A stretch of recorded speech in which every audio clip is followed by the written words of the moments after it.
کیا گیا ہے علم کی اہمیت اور عمل کی ضرورت۔ نہایت اہم اور ضروری عنوان۔ علم کی اہمیت کے تعلق سے علامہ ابن قیم رحمہ اللہ کی ایک عبارت کے کچھ جملے مجھے یاد آ رہے ہیں۔ وہ فرماتے ہیں کہ علم ہادی ہے، ہدایت دینے والا، رہنما۔ علم رہنما ہے۔ انبیاء کرام علیہم الصلاۃ والسلام کا ترکہ اور ان کی چھوڑی ہوئی میراث، اور جو لوگ اس علم کو حاصل کرتے ہیں یہ انبیاء کرام علیہم الصلاۃ والسلام کے وارث اور ان کے رشتہ دار ہیں علمی رشتے سے۔ یہ علم دل کا سرور، آنکھوں کا نور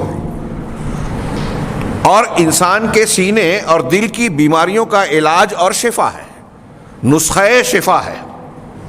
اسی کے ذریعے سے دنیا میں کس کا قول کیا ہے، کس کا عمل کس معیار کا ہے، کون سی بات صحیح ہے، کون سی غلط ہے، کیا حق ہے، کیا باطل ہے، کیا شک ہے، کیا یقین ہے، علم کے میزان اور ترازو سے ہی ہمیں پتہ چلتا ہے۔ اسی کے ذریعے سے اللہ کی پہچان ہوتی ہے۔ علم کے بغیر آپ اللہ تعالیٰ کی صحیح عبادت بھی نہیں کر سکتے، علم کے بغیر آپ دین اور شریعت پر عمل نہیں کر سکتے، علم کے بغیر آپ لوگوں کے حقوق، یہاں تک کہ اپنے ماں باپ، بھائی بہن اور رشتہ داروں کے حقوق نہیں ادا کر سکتے، کیونکہ آپ جانیں گے نہیں علم کے بغیر۔ علم ہادی ہے، علم امام ہے اور عمل اس کا مقتدی ہے۔ امام مقتدی، علم امامت کرتا ہے، عمل اس کی اقتدا کرتا ہے۔ علم قائد ہے، عمل اس کا تابع ہے۔ علم انسان کے سامنے آنے والے شبہات کو زائل کرنے کا سب سے اہم اور اولین ذریعہ ہے۔ انسان کو گمراہ کرنے والے، غلط فکر، غلط عقیدے، غلط عمل میں ملوث کرنے کے جو اسباب، شیطانی فریب، وہ شیاطین الانس ہوں یا شیاطین الجن ہوں، جو لوگوں کو دھوکہ دے کر غلط راستوں پر لے جاتے ہیں، گناہ کے کاموں میں ملوث کرتے ہیں۔ یہ جو ابھی آپ خطاب سن رہے تھے، آخرت پر ایمان، اس کو پسے پشت ڈال کر دنیا کو خوشنما بنا کر جو اس طرف لے جاتے ہیں، اس سے لوٹانے کا ذریعہ بھی علم ہے۔ یہ جو ایمان بالآخرہ ہے، ایمان باللہ ہے اور دیگر ایمانیات ہے، اس کا سفر اور اس کی پختگی علم ہی کے ذریعے آتی ہے۔ آپ ایمان لا الہ الا اللہ کہہ کے اسلام میں داخل ہوتے ہیں، محمد رسول اللہ کی گواہی سے مسلمان ہوتے ہیں۔ ان دونوں چیزوں کی اور ایمانیات کی اللہ کے یہاں قابل قبول ہونے کی شرائط میں سے ایک بنیادی شرط یہ ہے کہ انسان کو اس کا علم ہو، علم جو جہالت کی ضد ہے، یعنی لا الہ الا اللہ کا معنی اور مطلب معلوم ہوگا تو آپ کا لا الہ الا اللہ کہنا کام دے گا، ورنہ بیکار ہے۔ اگر آپ کہہ رہے ہیں لیکن اس کے معنی مفہوم تقاضے سے، مدلول سے جاہل ہے، تو بیکار ہے یہ لا الہ الا اللہ کہنا۔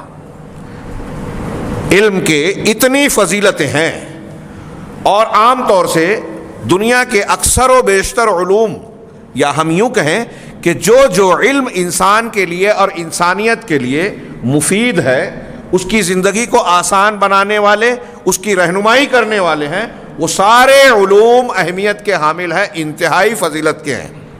بلکہ اگر یوں کہا جائے کہ علم کے ذریعے سے ہی انسان کے اندر جو علم حاصل کرنے کی صلاحیت ہے، اس کی بنیاد پر انسانوں کو دوسری مخلوقات کے مقابلے میں امتیازی اور اشرفی، امتیازی شان اور اشرف مقام حاصل ہے۔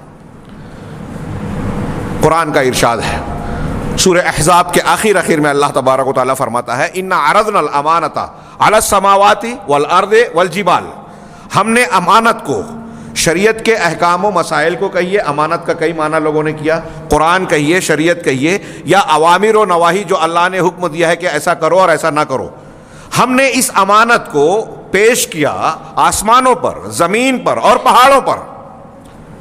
فَأَبَيْنَ أَن يَحْمِلْنَهَا وَأَشْفَقْنَ مِنْهَا، سارے کے سارے لوگوں نے اسے اٹھانے سے انکار کر دیا، منع کر دیا کہ نہیں، ہم نہیں اٹھا سکتے، ہمارے اندر اس کی صلاحیت، ایبیلٹی ہے ہی نہیں۔ وَأَشْفَقْنَ مِنْهَا، اسے اٹھانے سے سب ڈر گئے۔ وَحَمَلَهَا الْإِنسَانُ، اٹھایا کس نے؟ انسان نے۔ انسان نے کیوں اٹھایا؟ اللہ نے اس کی وجہ جو بتائی وہ علم کی فضیلت بتاتی ہے، اہمیت بتاتی ہے۔ وَحَمَلَهَا الْإِنسَانُ إِنَّهُ كَانَ ظَلُومًا جَهُولًا، انسان نے اٹھایا اس لیے کہ وہ بڑا ظالم اور بڑا جاہل ہے، بڑا ظالم اور بڑا جاہل ہے۔ تفصیل میں نہ جاتے ہوئے اسے سمجھانے کے لیے کہ ظالم اور جاہل کیوں کہا اللہ تبارک و تعالیٰ نے، یعنی انسان کے اندر یہ دو صلاحیتیں موجود ہیں، وہ ظالم بھی ہوتا ہے اور جاہل بھی ہوتا ہے۔ ظالم ہم اسے کہیں گے جس کے اندر انصاف کرنے کی صلاحیت ہو، انصاف کر سکتا ہے لیکن نہیں کرتا تو ظالم ہے۔ ہاں، جاہل اسے کہیں گے جس کے اندر علم حاصل کرنے کی صلاحیت ہو، علم حاصل کرنے کی صلاحیت ہو لیکن اگر وہ حاصل نہیں کرتا تو جاہل رہتا ہے۔ جیسا کہ میں کہوں کہ یہ میری یہ ٹوپی، یہ جاہل نہیں ہے، بات صحیح ہے لیکن عالم بھی نہیں ہے۔ فرشتے بہت سی باتوں کا علم رکھتے ہیں لیکن ان کے اندر انصاف اور ظلم کے اعتبار سے دیکھیں تو اللہ تبارک و تعالیٰ کی نافرمانی کا مادہ ہے ہی نہیں، وہ ظالم ہو ہی نہیں سکتے۔ وہ انصاف کرتے ہیں، اللہ تعالیٰ کی فرما برداری اور عبادت میں مسلسل مصروف رہتے ہیں، وہ ظلم نہیں کر سکتے، ظلم کا مادہ ان کے یہاں ہے ہی نہیں۔ لہذا وہ شریعت کے مکلف بن کر اسلام کو کی اس امانت کو اٹھا کر اللہ کے امتحان دینے کے لیے اللہ کے مقصود کے دائرے میں آتے ہی نہیں ہیں۔ اس دائرے میں معیار پر پورا اترنے والا کائنات میں صرف انسان ہے اور جنات، باقی ساری مخلوق ان دونوں صلاحیتوں سے محروم ہے۔ کوئی ایسی نہیں ہے جس کو ظلوم اور جہول کہا جائے، یہ انسان ہی ہے جو ظالم ہے اس لیے کہ انصاف کر سکتا ہے، یہ جاہل ہے اس لیے کہ علم حاصل کر سکتا ہے۔ علم حاصل کرنے کی، انصاف کرنے کی صلاحیت انسانوں میں ہے، اس لیے شریعت اور قرآن انسان کو دیا گیا، پہاڑوں کو نہیں دیا گیا، آسمانوں کو دیا گیا۔